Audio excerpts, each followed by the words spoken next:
I need dragons. We have no dearth of dragons. The dragon will only accept a dragon lord to ride it. Also say the histories. There are records here, surely, of our line, and of those who fell out of it.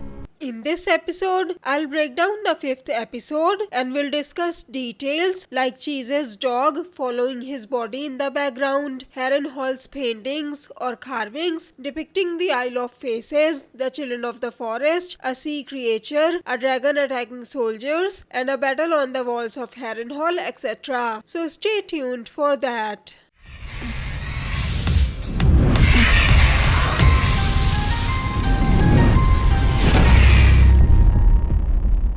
Greetings Throne Watchers, this is probably one of my least favorite episodes in this whole series, even though it did have a moment that I absolutely loved and that gave me goosebumps. But not a lot happened in this episode. So let's take a look at the Greens first. Cole parades Melissa's head through the city to show off their victory, but the small folks take it as a bad omen. They consider the dragons to be god. As you can see in this shot, some of the small folks are bowing their head to the dragons. So the small folks are not happy with the Greens right now. On top of that, the food is scarce. As you can see here, the cauldron is almost empty, the stalls barely have any food in it, and the people are hungry. But in the earlier shot, we also see the fruits rotting, which doesn't make any sense to me. If the people are hungry, shouldn't they eat all the fruits before they start to rot? What are your thoughts on it? They also show off the banners of the fallen houses during this procession. As you can see here, they are carrying House Stokeworth, Darklyn, and House Rosby's banners behind Melissa's head.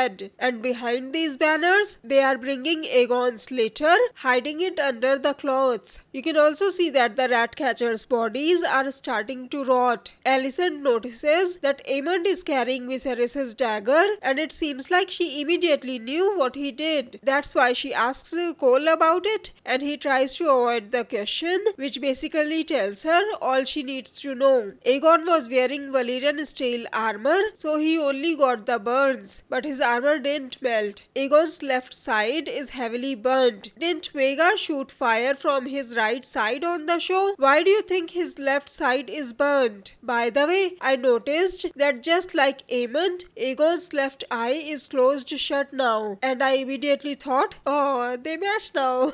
When Aegon is being treated by Maester Orwell, Aemond tells Alicent that someone needs to rule in his place, and then he looks at Alicent, as if implying she should rule. At least it felt that way to me. So Alicent proposes the small council to choose a regent and proposes herself as a candidate. But almost all of the Green Council, except Maester Orwell, choose Aemond. Do you think Aemond manipulated Alicent to become regent himself? Because if you look at his expression, he knows they will pick him over Alicent. Alicent looked at the two people she thought would support her, and they betrayed her as well. I loved how when she asked Larys, he immediately shifted the attention from himself to Cole after giving his brief response. Larys knows about Alicent and Cole and didn't miss the chance to cause trouble between the lovebirds, because Cole also supports Aemond's claim, although he is clearly uncomfortable with this choice. Do you think Cole is mad at Aemond, or is it just his guilt? You can see Cole finally cleaning his sword with a lemon and salt, which he hasn't done up until now. Does it imply he is feeling guilty and is trying to clean himself in a way? When Aemond asks Cole about the Rivermen, Cole looks away from him and doesn't reply. Alicent briefly tunes out the meeting. I think she feels scared because she knows what Aemond has become and doesn't know what he will do next. Do you think Alicent is scared? She seemed appalled by his decision to bar the gates, and like I guessed in my episode 5 trailer breakdown video, Aemond had the Ratcatcher's body removed.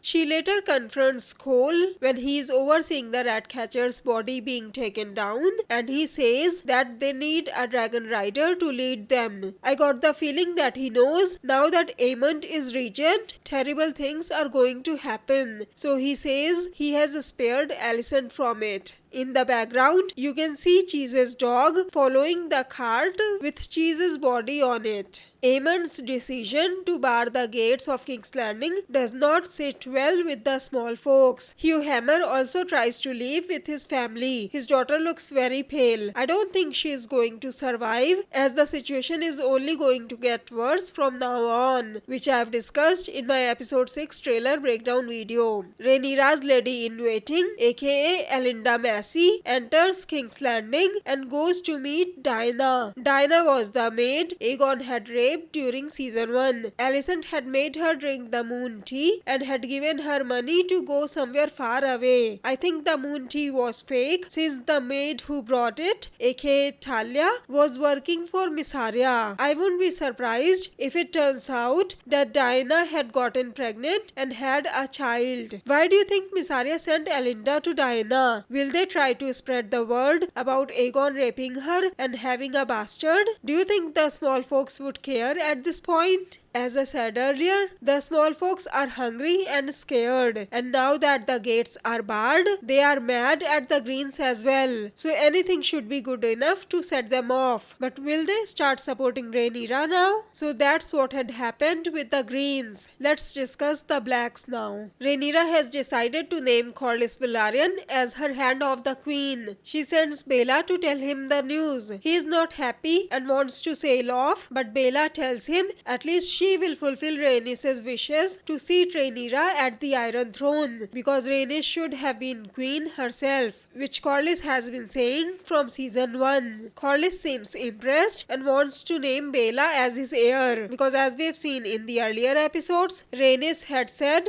Joffrey and Rhaena were his only choices, and he was not happy with either of those choices. But he saw Rhaenys in Baela, so he wanted to make her his successor, but she denies, saying she is blood and fire, and Driftmark must pass to salt and sea. I just loved this scene. I got goosebumps watching it. Since Baela had denied and he doesn't want to name Rhaena or Joffrey as his heir, I think we all know who he will turn to next. The person Rhaenys said should be showered in glory and not be hidden away because of who he is. Because we know at least he is salt and sea, and we've seen him standing behind Corlys wearing an armor in the official trailer. So do you think Corlys would publicly acknowledge Aelin and will name him as his heir? Then we see more bickering in the Black Council meeting. Sir Alfred knocks over the Black's piece and puts a Hightower piece on top of it. I've already explained all these pieces in my episode 4 breakdown video. By the way, I really liked Sir Alfred Broom in this episode. Also, you can see the sigil of his house on his armor, which is not in the books. It seems like a bird or an eagle with a frog in its talons, but it could be something completely different. What do you think it is?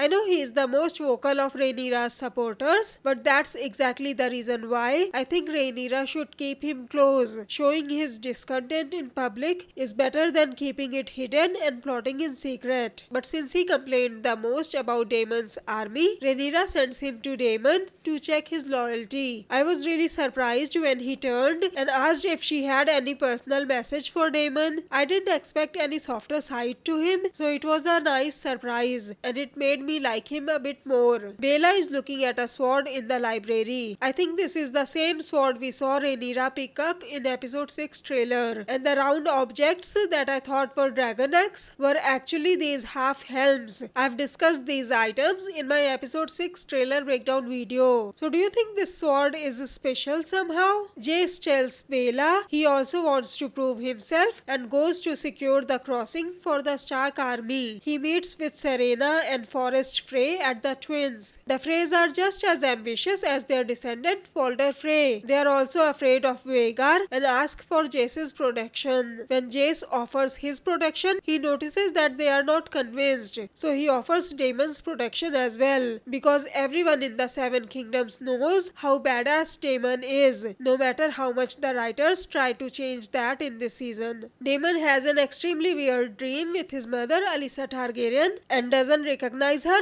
because he was only 3 years old when she had died. When he touches her, something red smears on her skin, but when he looks at his hand, there is nothing on it. This is similar to what happened in the dream with Rhaenyra when he woke up with a bloody hand. I think this is either blood or weirwood paste. What do you think it is? Also, I noticed something very interesting. Remember how I discussed the Harrenhal paintings in my episode 3 breakdown video? I thought it was a carving of Harrenhal being built and another was of a battle between the Andals and the First Men. Well, it turns out some of those were just parts of a painting. In this episode, I noticed 3 new paintings in the same room which changed the whole story. But I also noticed another painting which was separate from those 3. So I wanted to discuss that one first. In this image, on the left side, you can see weirwood trees in front of a lake, which I think is God's eye. There are some people standing on the shore who I think might be children of the forest. And in the lake, you can see a dragon-like creature, but it has many legs instead of wings. So I think it might be a sea dragon or some other similar sea creature, for lack of a better word. And above the trees, it looks like a dragon is flying. Remember in my A Third Race in Westeros theory video, I explained how the children found dragonglass in Westeros and how there were dragons in Westeros long before the Valyrians even found the dragon eggs. I think we might be seeing something like that here. I'll post the link to that video in the end. This painting will make a lot more sense once you'll watch that video. On the right hand side, you can see that sea creature climbing to the shore. You can also see the weirwood trees in the background. I'm assuming this is the Isle of Faces, but it could be Harrenhal as well. Which one do you think it is? And then we see the first painting of the 3-part painting. That is the left side of the full painting. You can see a dragon fighting soldiers and the trees burning in the back.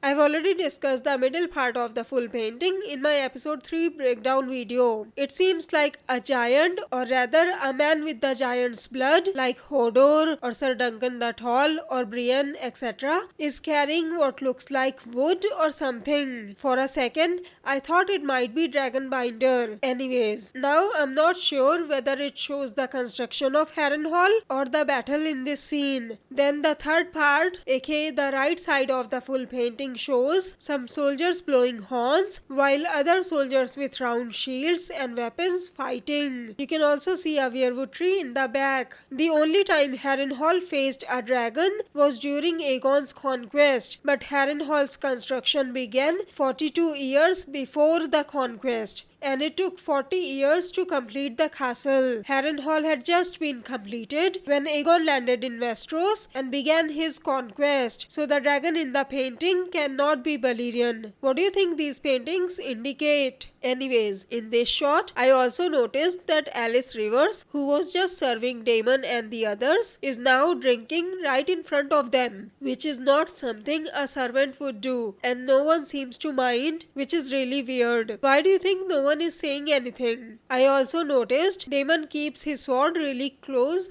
even while eating, which just goes to show how much these visions are affecting him. While Daemon is cutting wood, he hears screams before he sees Alice Rivers. Daemon tells her he is not afraid to get his hands dirty. When Daemon says, "There are others who would sit idle and wait for their claims to be brought to them," I think he is talking about Rhaenyra. I'll admit, I'm not liking what the writers are doing with Daemon's character. In the books, it was said whatever her powers, Daemon seemed immune to them, for little is heard of this supposed sorceress, whilst the prince held Harrenhal. Also, even though Daemon takes Harrenhal exactly like in the show, the effect of it seems very different in the books. In the books, it's said that in one stroke, he not only acquired considerable wealth of house strong, but also acquired a dozen hostages, and him taking Harrenhal is considered a huge victory for the blacks. and when Daemon sends forth his calls to arms, they rise up all along the rivers, giving him a large army. Unlike Lady Malister and Lord Piper, Darry and Mouton on the show, the books made him sound way more badass as compared to the show, where he is being made to look like a fool. Also, Daemon takes Stonehenge himself by leading a strong host of Riverland's lords, while Amos Bracken is off fighting in the Battle of the Burning Mill and makes the Brackens surrender to him. Also, Daemon never tried to claim the throne for himself in the books. Anyways, at the end, Rhaenyra is reading more books on Visenya when Jace arrives. Jace and Rhaenyra discuss how to deal with Vhagar when Aemond comes for them, and Jace suggests getting new riders for Vermithor and Silverwing, the two dragons big enough to stand against Vhagar. Rhaenyra says a dragon would only accept a dragon lord to ride it, and Jace mentions those who married into other houses and fell out of their line, so they decide to give it a shot. And as I've said in my episode 6 trailer breakdown video, Vermithor and Silverwing will probably get claimed in the next episode. I'll post my episode 7 trailer breakdown video soon. If you like this video, please hit the like button below, share the video and subscribe to my channel. Have a great day. 7 blessings to you.